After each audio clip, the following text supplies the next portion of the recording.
Okay guys, welcome back. Dr. H here for Octo Media, and this is Unity Tutorial 3. Today we're going to be looking at textures, terrain and trees.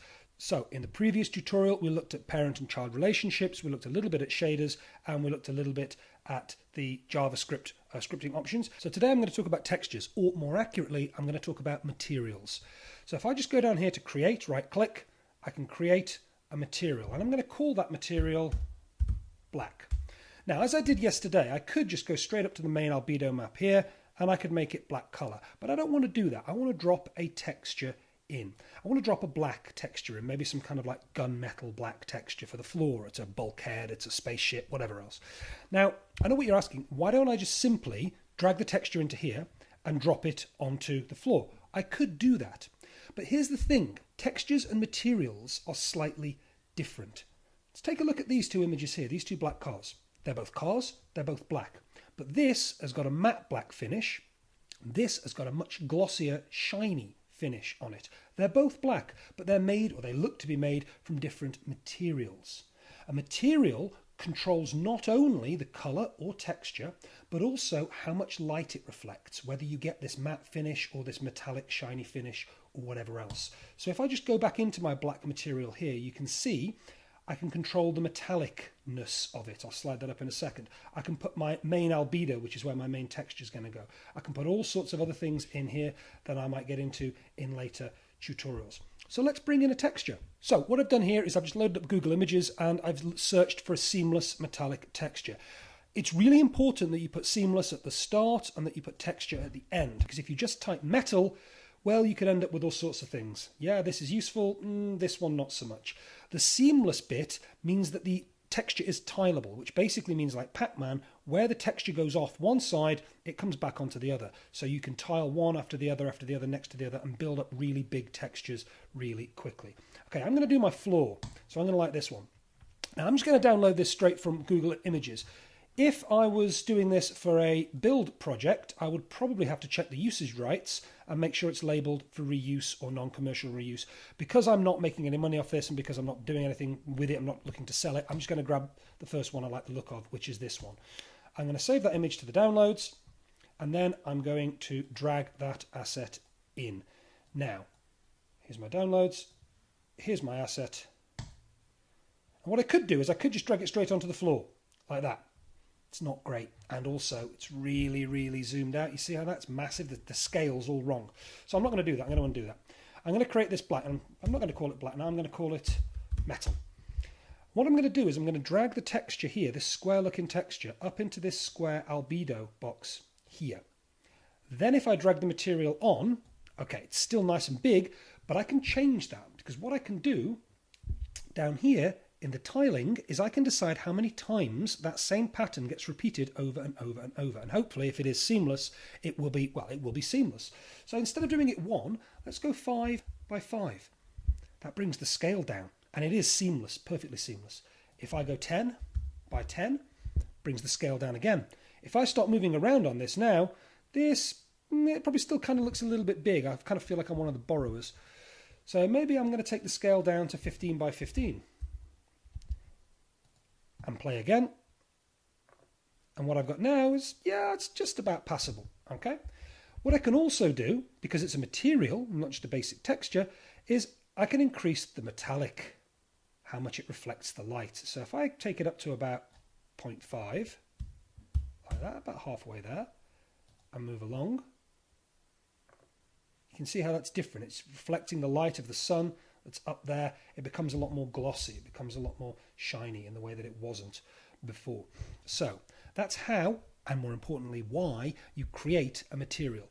There are other things you could do here. You could drag that to the metallic and use metallic instead of albedo. We'll get into normal height maps, occlusion and emission, which is lots of fun in a later tutorial. However, for now, because we're doing textures, terrain and trees, what I'm going to do is I'm going to get rid of all of these assets, because we're going to use the terrain tool. So in order to create terrain, we're going to go to Game Objects, 3D Object, Terrain. Word of warning, terrain is very big. If I just zoom in on my character here, you can see if I roll back how massive the terrain is. Now obviously if I just hit play, he'll probably drop down from the sky and land on the terrain somewhere. And you can see there's endless white expanse. And that's pretty flat and pretty boring. So what we're going to do is we're going to give our terrain some height. And in order to do that, I'm going to click on the terrain. Oh, I seem to have two pieces of terrain in here. Let me delete this one. Okay, I'm going to click on the terrain and I'm going to take a look in the inspector at the tools. Each of these tools here does a different thing. We're going to start off today with the raise lower terrain tool. So you'll see I've got some options down here. I can choose the brush. This will basically determine the shape in which terrain is going to be pulled up from the scene. So I'm just going to start with a basic circle. The brush size will determine the size of the brush that's doing the pulling. So the biggest size there, I'll put it back down to about 75 or so. The opacity will determine how high something is pulled. So if I leave it at 19 here, and I start pulling terrain up, you can see, if I rotate round, what it's doing is it's creating some kind of hills and hillocks and mountains. If I increase the opacity, then it brings a lot higher for the same level of depression. Okay, if I increase the brush size and maybe change to one of these slightly more abstract shapes, you can see how it starts pulling up really weird stuff. Okay, so I'm going to undo that last bit. What I'm going to do is I'm going to build a small terrain with various levels of height in it. I'm going to use this graded brush here to do it, and then we're going to bring in some water features. Now the important thing with water is, although it says here click to raise, so I'm raising, hold shift to lower. If I hold shift, I can lower what I've raised. You can never lower it below 0. You can never lower it below the base plane of the terrain. So if you want to create a lake, for example, what you have to do is you have to bring everything else up and then create a kind of a hollow into which that lake can go. So I'm just going to orientate my player character so that they are pretty close to where this hollow is. Check to make sure that they don't fall directly into the water. Oh, no, they are lower than the terrain itself. That's very important. If you set them lower than the terrain, I'll check at this angle. Yep, if you set them lower than the terrain, they will simply fall through into infinity forever. So there's my guy, and there's my lake that I've just created. Okay, so we'll get to some textures in a second. I want to show you how to do a lake first of all. So if we frame in on the terrain, go overhead, and zoom in a little bit, we're going to put it somewhere in here. In order to work with water, you need to go to Assets, Import Package, Environment. You can see, to save a little bit of time, I've already got environment in here. So if I open up environment, I've got lots of options. I've got water down here, I've got water basic. I'm just going to work with water basic for now. I'm going to go into water basic and into prefabs, which is where you'll find the models. We've got two basic models here. We've got daytime and nighttime. I'm just going to drag the daytime into this basin here. If I frame on it, you can see it's very, very, very small. So what I'm going to do is I'm going to use the scale tool to expand it. And I'm going to stretch it out this way, stretch it out this way, stretch it out this way, stretch it out this way. Because it's so small, it takes a little while to get on top. It's kind of sort of that sort of shape, so I'm going to angle it a little bit. And I think what's happening is, the reason it looks like that is because it's a bit low. If I raise up the height with this tool here, you can see it does a little bit better. Okay, so let's expand it uniformly now till it fills the gaps like so. And then maybe lower it because it seems as though it's a little bit higher than my terrain there. I've got a bit of a lip going on. Okay, so let's put it in there like so and push play. So you can see now I'm dropping in on my water. If I get a little bit closer, I can have a bit of a closer look and see some of the ripples and features that are on it. And I think that looks like pretty good water. So there are other different waters that you can use. You can use the nighttime, or if you want waves, if you want proper sea-like waves, you can get into water rather than water basic. Water 4, it's quite an interesting one. Bring that in here just to show you. Obviously that's super realistic water, but that's going to slow your runtime down because it's making more calculations. I'm going to delete that from my scene now because I've got enough water in there. So the next thing I want to show you is texturing. If you're texturing terrain, I'm going to click on the terrain. I'm just going to delete. No, I'm going to keep that. And my next tool I'm going to use is this brush tool, which is a paint texture tool. And again, I've got these options down here, but for the moment, I'm just going to plonk one big texture in there. And you can see I've already downloaded a seamless grass texture to the assets folder down here. So what I'm going to do, with the paint texture tool selected, I'm going to go edit textures and add texture. and then I'm given this window up here, and it's a little bit like when we made the red material option. I'm going to drag this here into that box, and I'm going to click add. And as soon as I do, you can see everything goes grassy. If I zoom in, sorry, if I play, that kind of looks, yeah, it's sort of basic grassy. It doesn't really hold up when you're close up, but from far away, that kind of looks all right. Now, the reason this is called paint texture is because you can do exactly that. But in order to do that, you need different types of textures. So what I'm going to do is I'm going to add another texture here. And just for the sake of argument, I'm going to add this metal texture. I'm going to add. So now I've got two choices. I can paint this or I can paint this. I can add more. I'm going to assume that maybe we're on this kind of metallic world where bits of it are green, but if I paint just like raising the height, bits of it are metal.